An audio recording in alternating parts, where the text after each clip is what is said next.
particularly so in this method, that what's going on up here is important.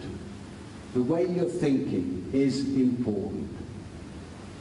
And I'd like to just examine a little bit the mindset involved, because I'm sure there are people amongst this audience here who gamble. I gamble myself, okay? I gamble myself.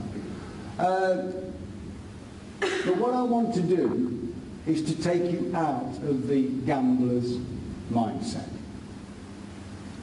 Because, unfortunately, the gambler's mindset is essentially flawed. Why is it flawed? Well, let me tell you why it's flawed, or why I believe it's flawed. This is the serious stuff now, folks. This is something called Abraham Maslow's hierarchy of needs. Some of you may have seen it. It's been used for many, many years, business schools, leadership classes, that sort of thing. Basically, what he says is this. We only start worrying about stuff when we've satisfied other stuff.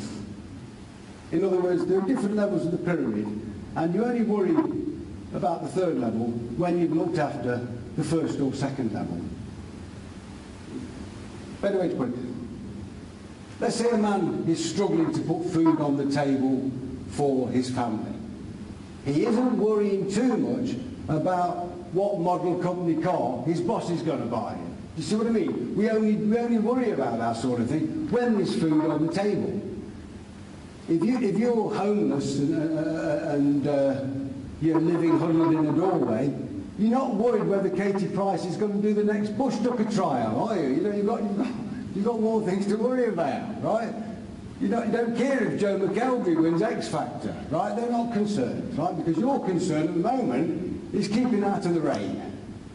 And that tends to dominate your thinking when you're in that position. So what Maslow says is this, okay, we move up the pyramid. You know, once you've looked after breathing and food and water, you start to look for having a job and a family and social stability and that sort of thing. At the top, the very top of this particular pyramid, are what Maslow regards as the successful, well-adjusted, content, happy people in society. And he called them self-actualized. It's his particular phrase, okay?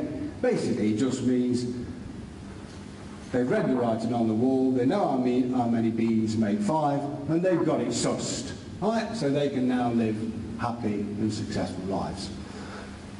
Now, how does this apply to gambling? Let me tell you. Many, many, many people, apart from Maslow, who've studied Maslow, agree with his definition here.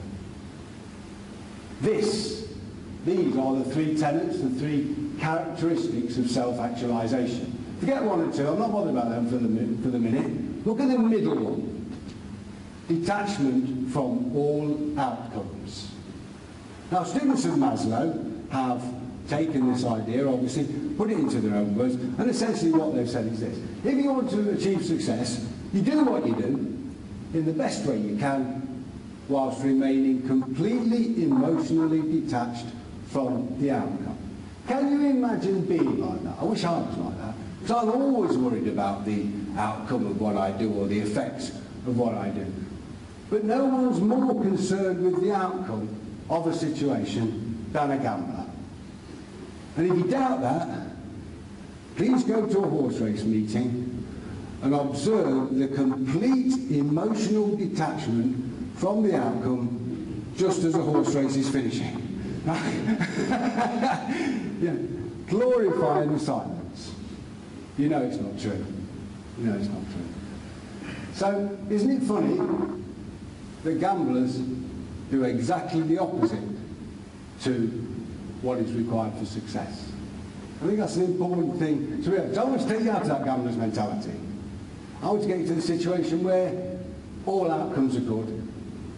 Some benefit you in the short term, some benefit you in the long term, but you can have complete emotional detachment from any outcome in respect of what you've done using this method. And that to me is the real attraction, because I've been a gambler for 40 years. Right?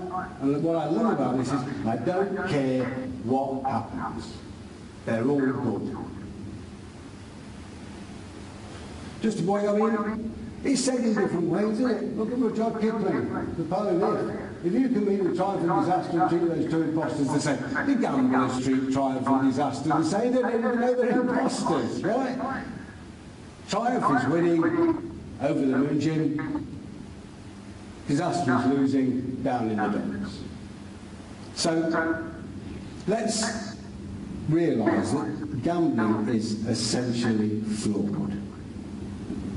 But we don't need telling that, do we? We don't need to be told that. We're grown-ups, we know. The gambling industry worldwide is enormous. I read a couple of years ago that it was the biggest growth industry in the UK. It may well be the case, for all I know. But it's an enormous industry. It's run by people who treat it as an industry. They treat it as a business.